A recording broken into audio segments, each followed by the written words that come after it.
Thank you, Mr. President. Distinguished delegates, I come here from Jerusalem to speak on behalf of my people, the people of Israel. I've come here to speak about the dangers we face and about the opportunities we see. I've come here to expose the brazen lies spoken from this very podium against my country and against the brave soldiers who defend it. Ladies and gentlemen, the people of Israel pray for peace. But our hopes and the world's hopes for peace are in danger, because everywhere we look, militant Islam is on the march. It's not militants, it's not Islam, it's militant Islam. And typically, its first victims are other Muslims, but it spares no one. Christians, Jews, Yazidis, Kurds, no creed, no faith, no ethnic group is beyond its sights. And it's rapidly spreading in every part of the world. You know the famous American saying, all politics is local? For the militant Islamists, all politics is global, because their ultimate goal is to dominate the world. Now that threat might seem exaggerated to some, since it starts out small, like a cancer that attacks a particular part of the body. But left unchecked, the cancer grows, metastasizing over wider and wider areas. To protect the peace and security of the world, we must remove this cancer before it's too late. Last week, many of the countries represented here rightly applauded President Obama for leading the effort to confront ISIS. And yet, weeks before, some of these same countries, the same countries that now support confronting ISIS, opposed Israel for confronting Hamas.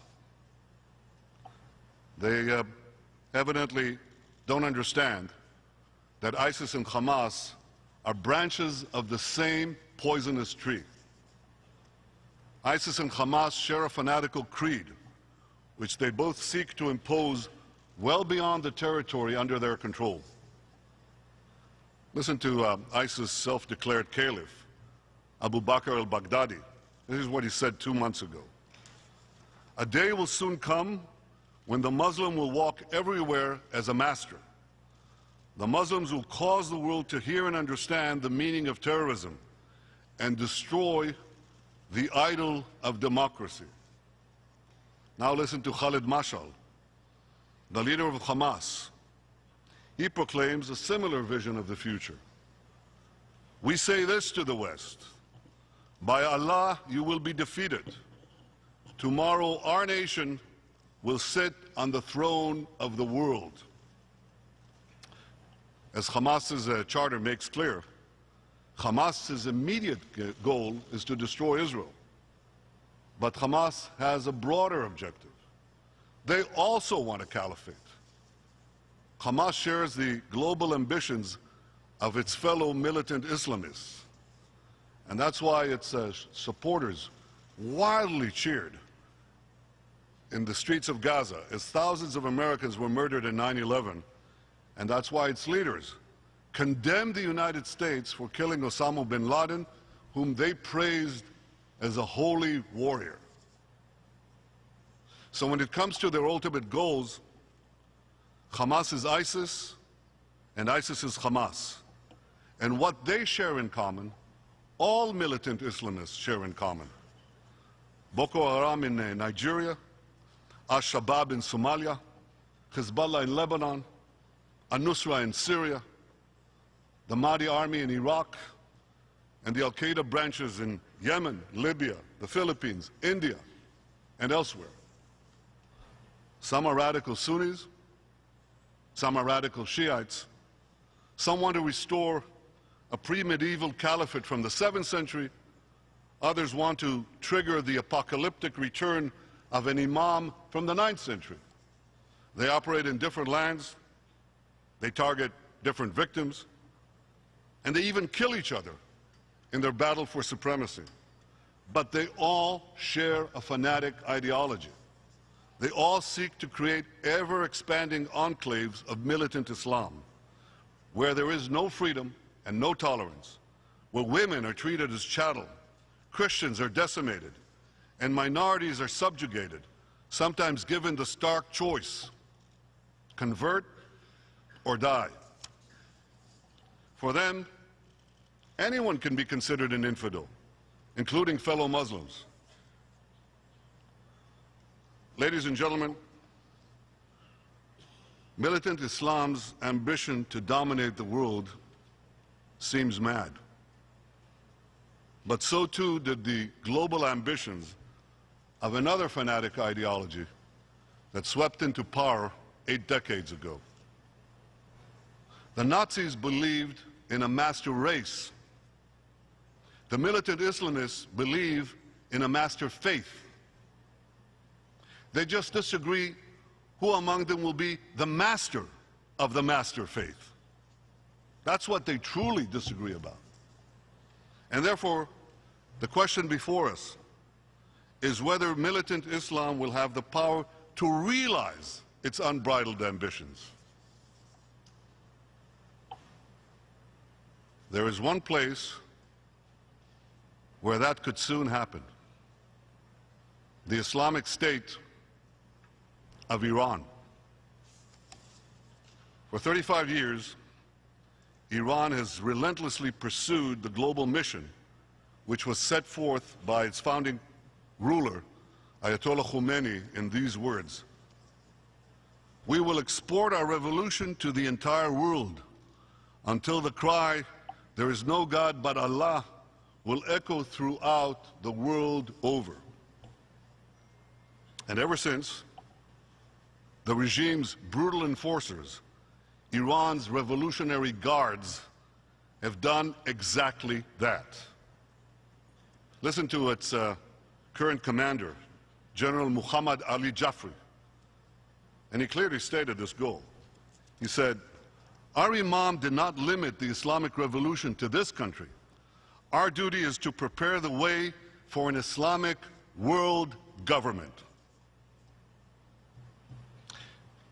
Iran's President Rouhani stood here last week and shed crocodile tears over what he called the globalization of terrorism. Maybe he should spare us those phony tears and have a word instead with the commanders of Iran's Revolutionary Guards. He could ask them to call off Iran's global terror campaign, which has included attacks in 24 countries on 5 continents since 2011 alone.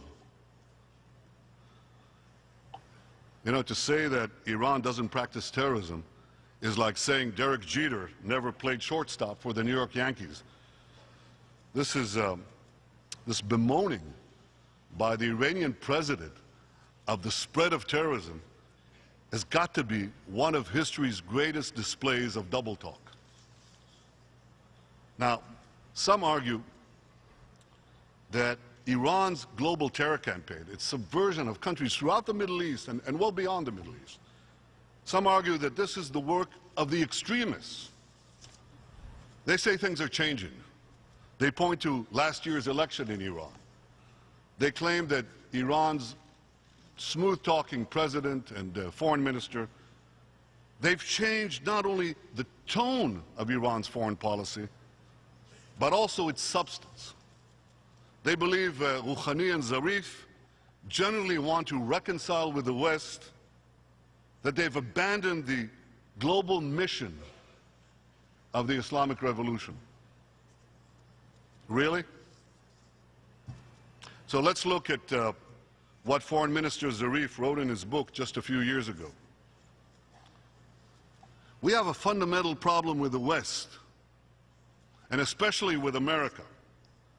This is because we are heirs to a global mission which is tied to our raison d'etre, a global mission which is tied to our very reason for being. And then Zarif asks a question, I think an interesting one.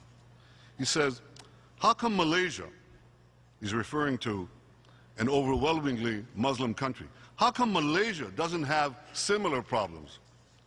And he answers, because Malaysia is not trying to change the international order. That's your moderate. So don't be fooled by Iran's manipulative charm offensive. It's designed for one purpose, and for one purpose only: to lift the sanctions and remove the obstacles to Iran's path to the bomb.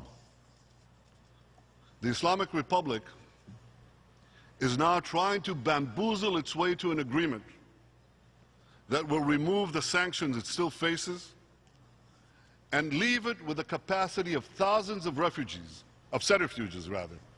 to enrich uranium. This would effectively cement Iran's place as a threshold military nuclear power. And in the future, at the time of its choosing, Iran, the world's most dangerous regime, in the world's most dangerous region, would obtain the world's most dangerous weapons.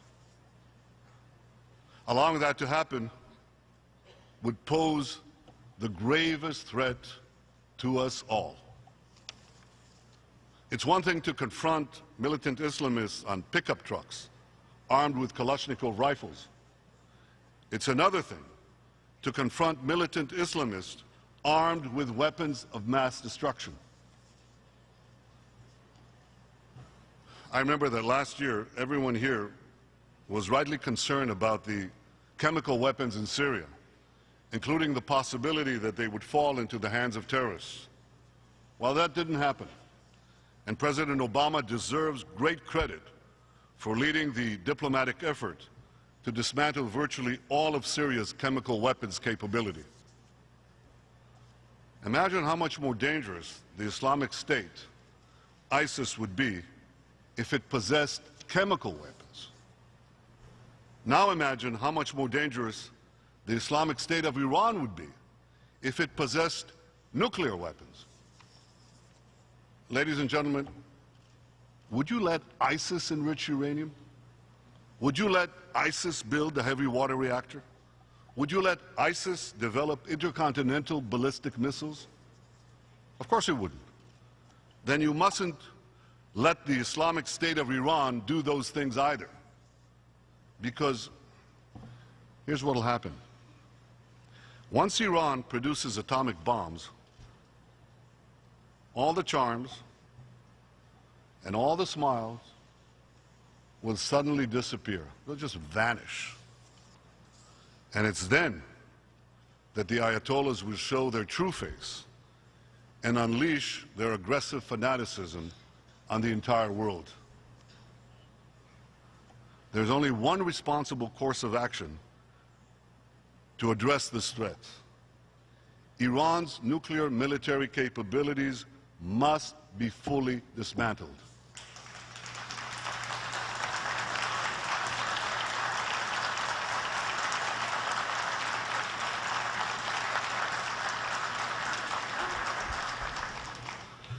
Make no mistake, ISIS must be defeated.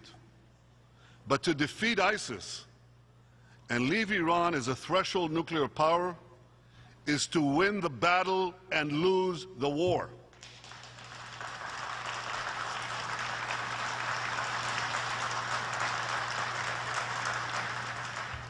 To defeat ISIS and leave Iran as a threshold nuclear power is to win the battle and lose the war. Ladies and gentlemen, the fight against militant Islam is indivisible. When militant Islam succeeds anywhere, it's emboldened everywhere. When it suffers a blow in one place, it's set back in every place. That's why Israel's fight against Hamas is not just our fight, it's your fight. Israel is fighting a fanaticism today that your countries may be forced to fight tomorrow. For 50 days this past summer, Hamas fired thousands of rockets at Israel, many of them supplied by Iran. I want you to think about what your countries would do if thousands of rockets were fired at your cities. Imagine millions of your citizens having seconds at most to scramble to bomb shelters day after day. You wouldn't let terrorists fire rockets at your cities with impunity, nor would you let terrorists dig dozens of terror tunnels under your borders to infiltrate your towns in order to murder and kidnap your citizens. Israel justly defended itself against both rocket attacks and terror tunnels.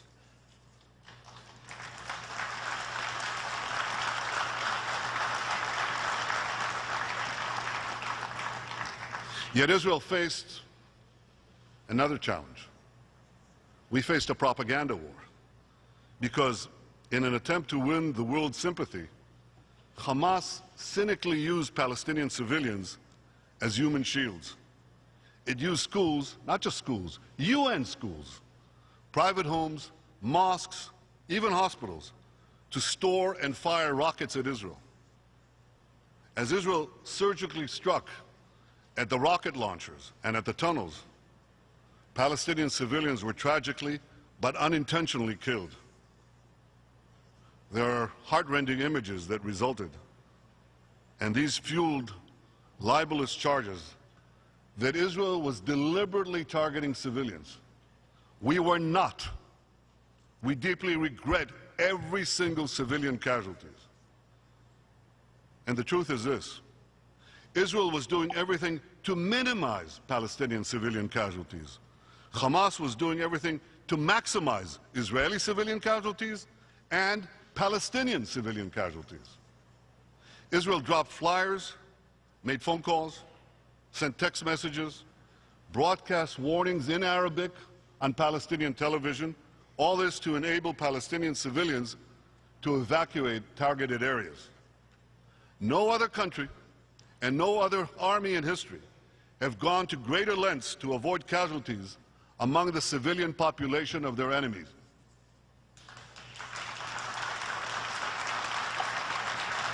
Now this concern for Palestinian life was all the more remarkable given that Israeli civilians were being bombarded by rockets day after day, night after night.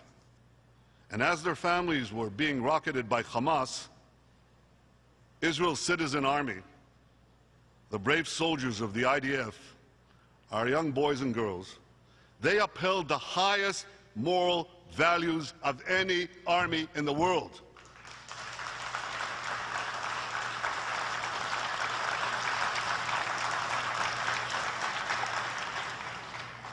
Israel's soldiers deserve not condemnation, but admiration. Admiration from decent people everywhere.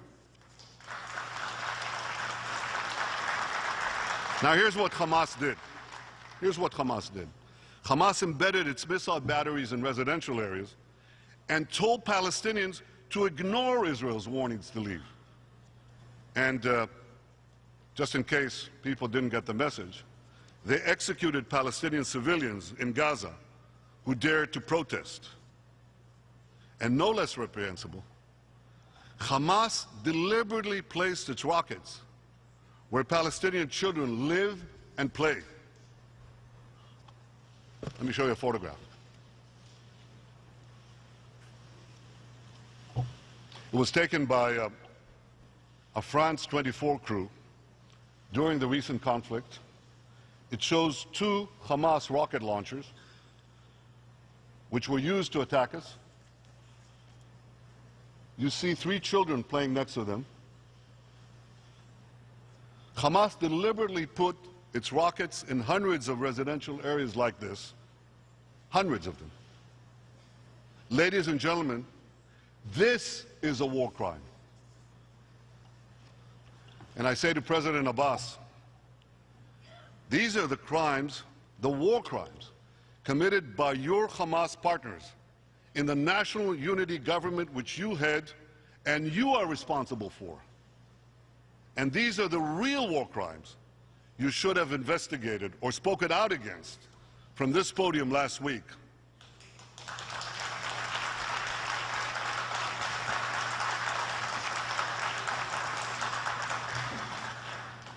Ladies and gentlemen, as Israel's children huddle in bomb shelters and Israel's Iron Dome missile defense knocked Hamas rockets out of the sky, the profound moral difference between Israel and Hamas couldn't have been clearer. Israel was using its missiles to protect its children. Hamas was using its children to protect its missiles.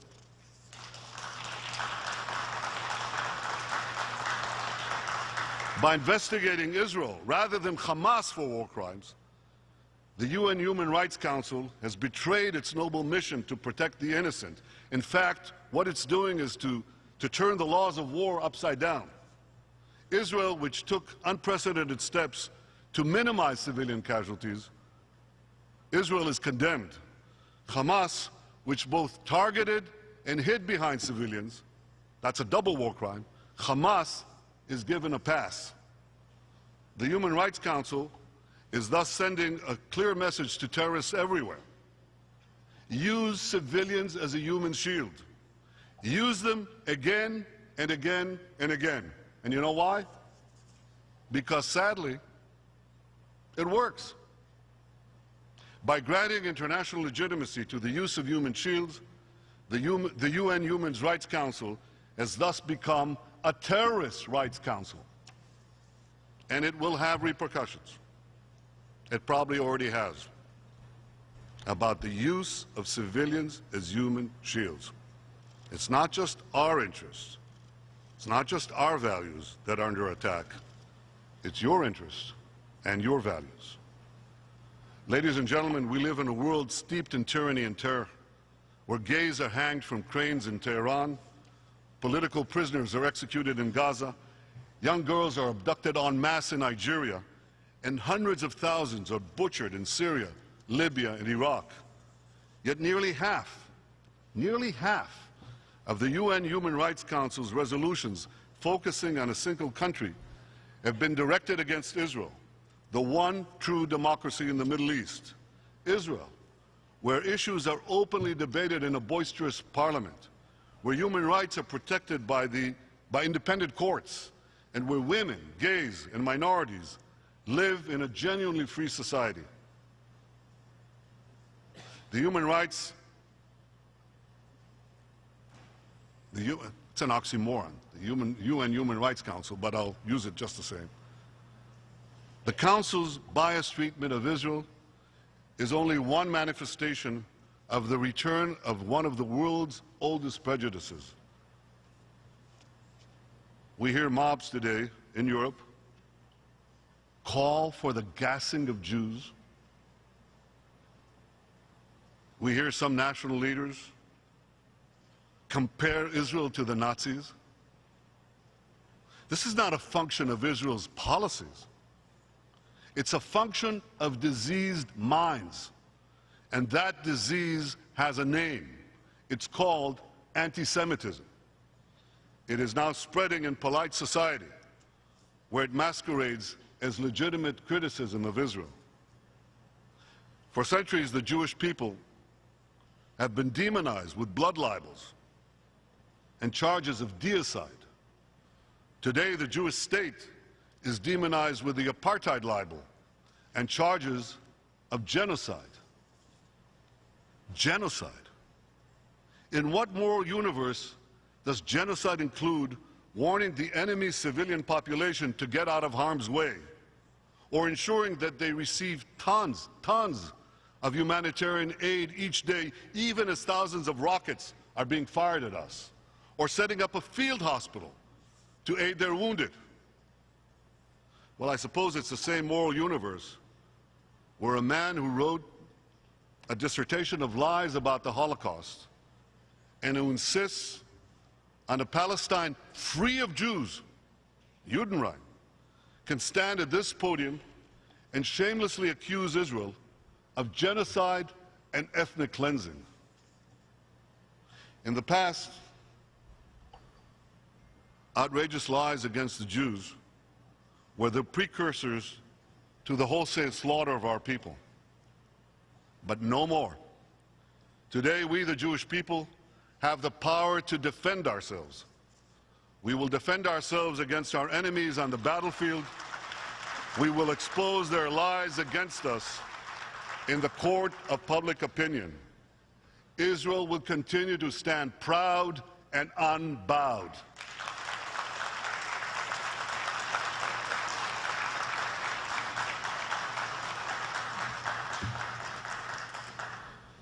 Ladies and gentlemen, despite the enormous challenges facing Israel, I believe we have an historic opportunity. After decades of seeing Israel as their enemy, leading states in the Arab world increasingly recognize that together we and they face many of the same dangers. And principally, this means a nuclear-armed Iran and militant Islamist movements gaining ground in the Sunni world. Our challenge is to transform these common interests to create a productive partnership, one that would build a more secure, peaceful, and prosperous Middle East. Together we can strengthen regional security, we can advance projects in water, in agriculture, in transportation, in health, and energy, in so many fields. I believe the partnership between us can also help facilitate peace between Israel and the Palestinians. Now, many have long assumed that an Israeli-Palestinian peace can help facilitate a broader rapprochement between Israel and the Arab world. But these days, I think it may work the other way around. Namely, that a broader rapprochement between Israel and the Arab world may help facilitate an Israeli-Palestinian peace. And therefore, to achieve that peace, we must look not only to Jerusalem and Ramallah, but also to Cairo, to Amman, Abu Dhabi, Riyadh, and elsewhere. I believe peace can be realized with the active involvement of Arab countries, those that are willing to provide political, material, and other indispensable support. I'm ready to make a historic compromise, not because Israel occupies a foreign land. The people of Israel are not occupiers in the land of Israel. History, archaeology, and common sense all make clear that we have had a singular attachment to this land for over 3,000 years. I want peace because I want to create a better future for my people. But it must be a genuine peace, one that is anchored in mutual recognition and enduring security arrangements, rock-solid security arrangements on the ground. Because you see, Israel's withdrawals from Lebanon and Gaza created two militant Islamic enclaves on our borders from which tens of thousands of rockets have been fired at Israel. And these sobering experiences heightens Israel's security concerns regarding potential territorial concessions in the future. Now, those security concerns are even greater today. Just look around you. The Middle East is in chaos. States are disintegrating. And militant Islamists are filling the void. Israel cannot have territories from which it withdraws taken over by Islamic militants yet again, as happened in Gaza and Lebanon. That would place the likes of ISIS within mortar range, a few miles, of 80% of our population. Now think about that. The distance between the 1967 lines and the suburbs of Tel Aviv is like the distance between the UN building here and Times Square. Israel is a tiny country. That's why in any peace agreement, which will obviously necessitate a territorial compromise, I will always insist that Israel be able to defend itself by itself against any threat.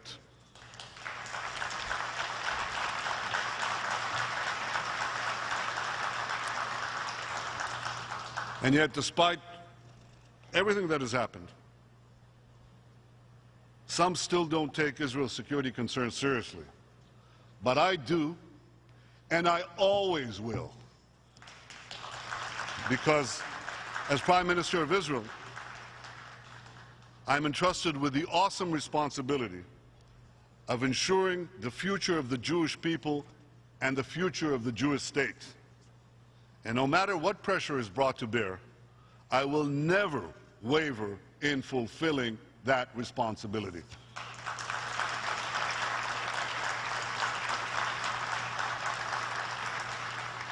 I believe that with a fresh approach from our neighbors, we can advance peace despite the difficulties we face. See, in Israel we have a record of making the impossible possible. We've made a desolate land flourish, and with very few natural resources, we've used the fertile minds of our people to turn Israel into a global center of technology and innovation. And peace, of course, would enable Israel to realize its full potential and to bring a promising future, not only for our people, not only for the Palestinian people, but for many, many others in our region. But the old template for peace must be updated. It must take into account new realities and new roles and responsibilities for our Arab neighbors. Ladies and gentlemen, there is a new Middle East. It presents new dangers, but also new opportunities. Israel is prepared to work with Arab partners and the international community to confront those dangers and to seize those opportunities. Together we must recognize the global threat of militant Islam, the primacy of dismantling Iran's nuclear weapons capability, and the indispensable role of Arab states in advancing peace with the Palestinians. All this may fly in the face of conventional wisdom, but it's the truth. And the truth must always be spoken, especially here in the United Nations.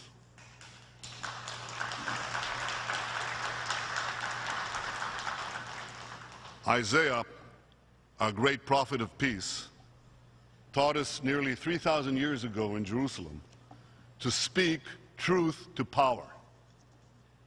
למען ציון לא אחשה, ולמען ירושלים לא אשקוט. עד יצא כנוגה צדקה, וישועתה כלפיד יבער. For the sake of Zion, I will not be silent. For the sake of Jerusalem, I will not be still. Until her justice shines bright and her salvation glows like a flaming torch. Ladies and gentlemen, let us light a torch of truth and justice to safeguard our common future. Thank you.